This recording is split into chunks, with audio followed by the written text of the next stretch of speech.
This segment of the news has been brought to you by Sun Oil Limited. Welcome back. In other news, the Bahamas Department of Immigration repatriated 131 Haitian nationals to Port-au-Prince, Haiti on Friday past. 94 males, 15 females, and 22 minors boarded a Bahamas Air chartered flight on Friday at approximately 12:20 p.m. The Department of Immigration's deportation unit escorted the migrants from New Providence to Haiti's capital.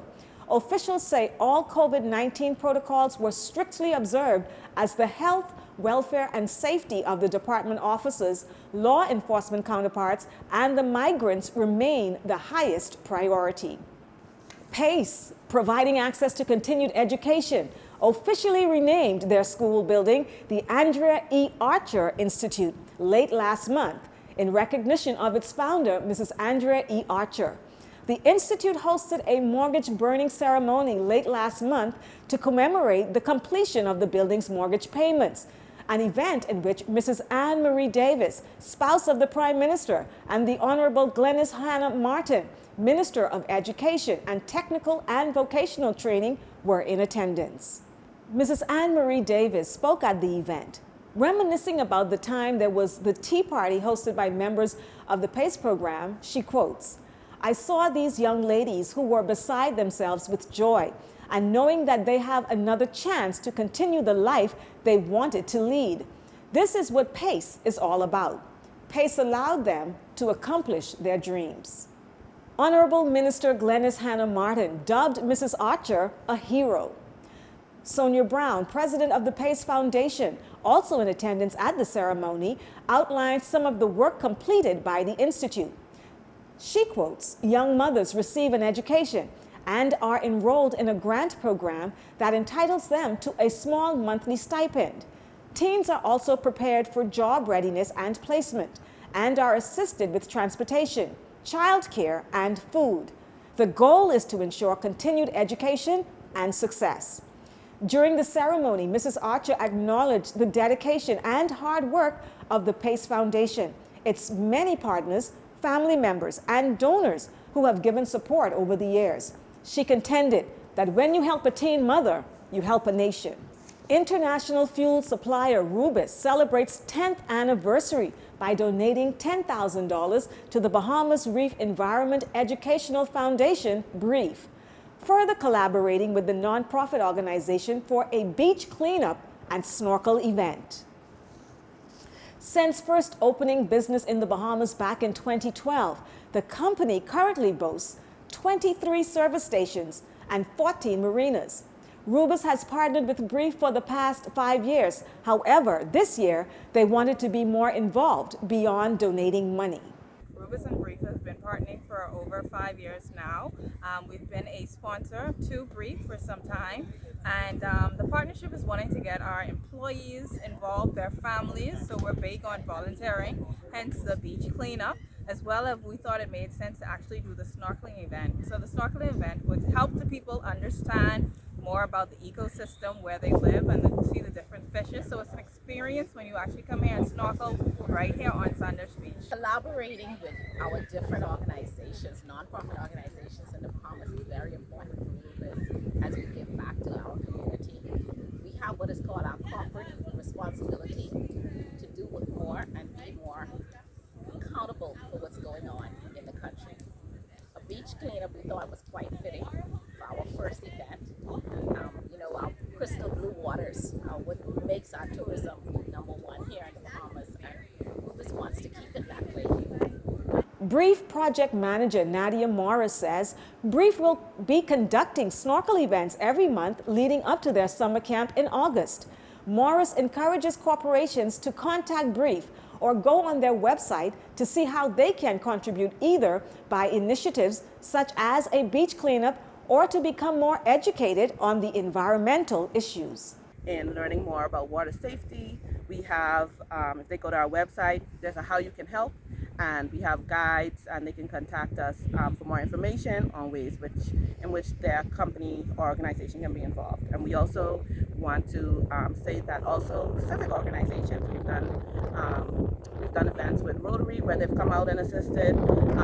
So we want them to also be able to take kids out in the water. We want to reach everyone to get people more involved in the ocean. Commemorating the 42nd anniversary of the sinking of the HMBS Flamingo, the Royal Bahamas Defense Force, led by Commodore Dr. Raymond King, held a ceremony this morning on HMBS Coral Harbor. The Royal Bahamas Defense Force honored the 4 Marines killed in action on May 10, 1980.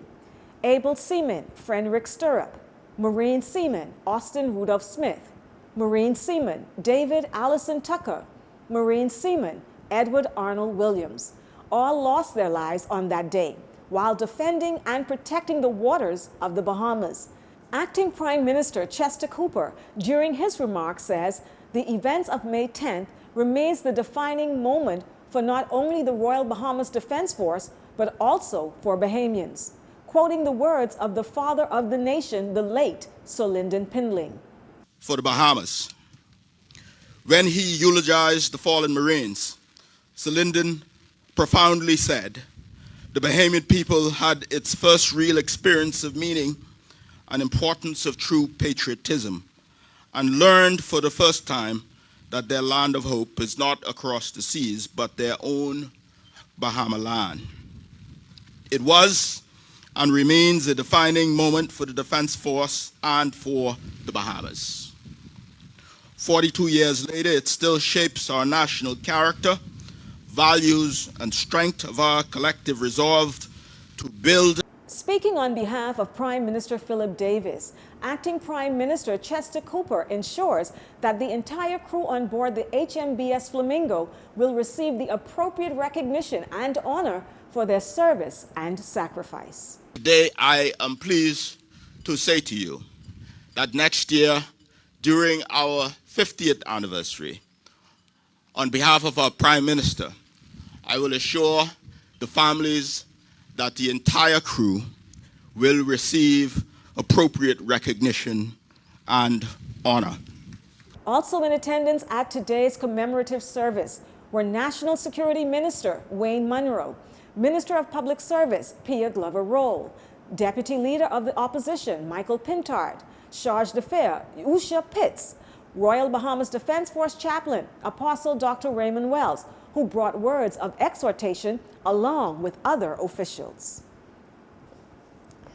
Meantime, Free National Movement Deputy Leader Shannon Dawn Cartwright says the opposition is joining in with a grateful nation, remembering the service and sacrifice made by those 4 Bahamian patriots near Ragged Island on that fateful day of May 10, 1980. Mr. Cartwright singing the praises of those men that gave their lives 42 years ago when the HMBS Flamingo was sunken by Cuban MiGs. The St. Barnabas MP noting that the men are honored for their selfless and ultimate sacrifice, which they made for our people and our nation.